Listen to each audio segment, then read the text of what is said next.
राधे राधे। कैसे हैं आप सभी का एक बार फिर से बहुत बहुत स्वागत है मेरे चैनल शालू प्रिया प्रीतम भक्ति में। तो रुद्राभिषेक जो मैं हर साल सावन के महीने में करती हूँ, तो इस साल भी हम लोगों ने रुद्राभिषेक किया 16 तारीख को, 16 अगस्त को। दिन था रविवार और बच्चे घर में होते हैं तो थोड़ा सा कंफर्टेबल होता है, बच्चे भी अच्छे से पूजा कर लेते हैं, रुद्राभिषेक कर लेते हैं। और संडे को दुकान वगैरह भी बंद होता है, मेरे घर का जो हमारा है फैमिली बिजनेस, तो सब कुछ बंद होता है उस दिन। तो हम लोग सारे लोग घर पे अच्छे से अवेलेबल होते हैं। तो बहुत ही अच्छा दिन था, नाग पंचमी के एक दिन पहले का दिन था। और मेरे पति और हम सब बैठ गए थे पूजा करने। मेरा बेटा भी देखिए टीका चंदन लगवा रहा है। और अगर आपके घर में बच्चे हैं तो उनको ज़रूर आप लोग कम से कम महीने में एक बार सर पे पूरा फैला के जो चंदन, अष्टगंध चंदन लगता है, वैसा ज़रूर लगाइए। कहते हैं इससे मानसिक शांति और बहुत ही ठंडक मिलता है सर पे, तो बहुत अच्छा होता है। और चंदन का तो आपको महिमा पता ही है, वो ठाकुर जी का प्रिय, शिव जी का प्रिय है। तो 12 ज्योतिर्लिंग का निर्माण होता है हमारे घर में। और वैसे हम लोग विगत पहले 5 साल हम लोगों ने मंदिर में किया, हमारे घर के ठीक सामने बैरिया स्थित जो डाल्टनगंज में मंदिर है, वो हमारा मंदिर जो है वहीं पे हमारा होता था।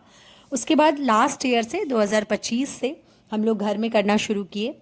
और बेलपत्र वगैरह हमारी मम्मी जी तोड़ रही थी अच्छे से, क्योंकि बेलपत्र बहुत अच्छे से चुनना होता है। और 108 तो वो तैयार करने होते हैं। उसके अलावा 11 जगह कम से कम, अगर आपके पास कम है ये बेलपत्र, तो आप 11 जगह 11 11 करके रखते हैं। और बीच में फिर हम लोग 108, 12वां ज्योतिर्लिंग में 108 बेलपत्र चढ़ाते हैं। और सारे बेलपत्रों में अगर आपके पास समय है तो आप सुबह से उठ के ही राम राम लिख दें। और अगर नहीं पॉसिबल हो पूरा में लिखना, तो आप कम से कम चंदन तो सारे पत्तों में ज़रूर लगाएं। सबसे पहले जैसे हम लोग बाकी पूजा में गणेश जी का आह्वान करते हैं, नवग्रह देवता का और पंचपल्लव का आह्वान करते हैं, वो सब करके हम लोग अच्छे से कलश का पूजन करते हैं। तो वो हमेशा एक्चुअली क्या है कि रुद्राभिषेक हमारे यहाँ इतने समय से होता आ रहा है कि अब याद हो गया है कैसे कैसे क्या करना है।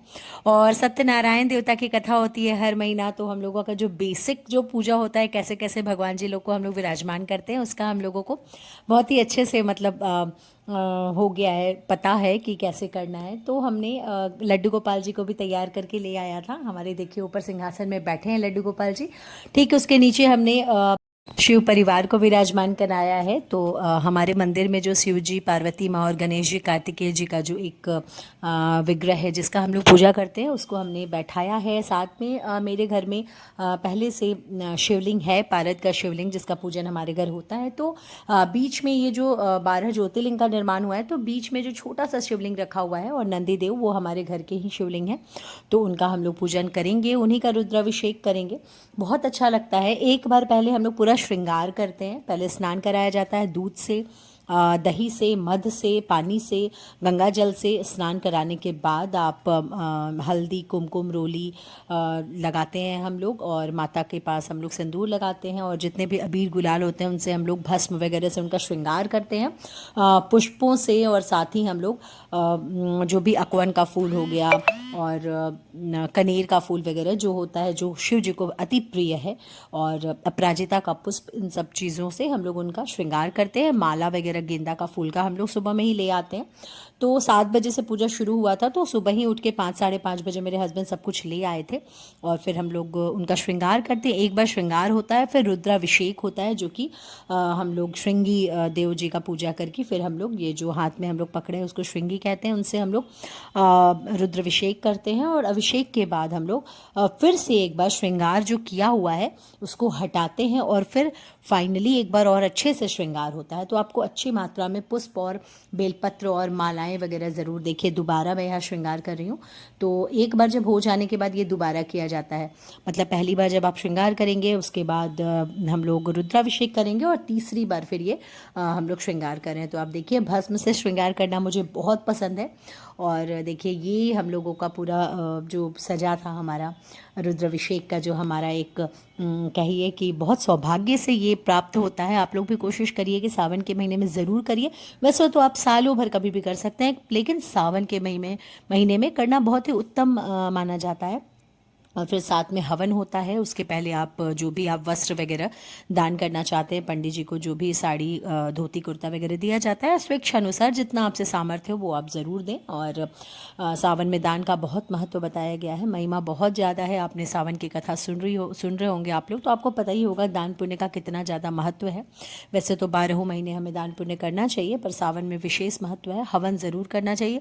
कोशिश करें कि घर के परिवार के पूरे सदस्य साथ में मिलकर हवन करें। और तो मेरी कुछ दोस्त भी आ गई थी जिन्होंने बहुत मदद किया, क्योंकि हम लोग आज के दिन पूरा सेंधा नमक का भोजन बनेगा और मीठा भोजन वगैरह सब बनता है। तो हम लोग उन लोगों ने बनाया, बहुत अच्छा लगा। मतलब पूरा सात्विकता आपको बरकरार रखनी है। और रुद्राभिषेक करने के बाद आपको लड्डू गोपाल जी को हम लोग खिलाए, उसके बाद पंडित जी को खिलाए, उसके बाद फिर हम लोगों ने प्रसाद रूपी जो भी है हमारा पकवान बनता है उसको हम लोग ग्रहण करते हैं। तो कुछ ऐसे करते हैं हम लोग। और ये जो ना हवन होता है, ये हवन कुंड के बारे में एक बार मेरे पास प्रश्न आया था। तो ये मेरे घर ना पहले से ही है ये कुंड। मेरी सासू माँ गायत्री परिवार से जुड़ी हुई हैं, तो उन्होंने एक कुंड रखा है, वो हमेशा हवन करवाते रहती हैं। तो विशेष मौक़ों पर हम लोग ये हवन कुंड निकलवा के घर में ही कर लेते हैं। तो फिर उसके बाद आरती होती है, और शिव जी की आरती, पार्वती माँ की आरती, गणेश जी की आरती करते हुए हम लोग पूरे घर में घुमाते हैं। और ये जो आप एक बार कराएंगे ना रुद्राभिषेक, कहते हैं दूर दूर तक जहाँ पे रुद्राभिषेक होता है या फिर जहाँ पे हम लोग नवरात्रा करते हैं, कहते हैं ना कि पाठ होता है जहाँ दुर्गा माँ का, दूर दूर तक मतलब गलत चीज़, नकारात्मक ऊर्जा नहीं आती है। तो रुद्राभिषेक ज़रूर कराना चाहिए बच्चों के मानसिक शांति के लिए, अपने परिवार के लिए, सारी उलझनों से भगवान दूर रखे हम लोगों को। तो रुद्राभिषेक करना बहुत ज़रूरी है। कैसा लगा आप लोगों को मेरा छोटा सा वीडियो? मैंने वीडियो को बहुत बड़ा नहीं किया है, मैंने बहुत ही शॉर्ट में सब कुछ दिखाया है। पिछले साल भी मैंने रुद्राभिषेक का डाला था वीडियो, ज़रूर देखिएगा। और ये वाला भी देख के ज़रूर बताइएगा कैसा लगा आप लोगों को मेरा ये छोटा सा प्यारा सा वीडियो। तब तक के लिए श्री राधे।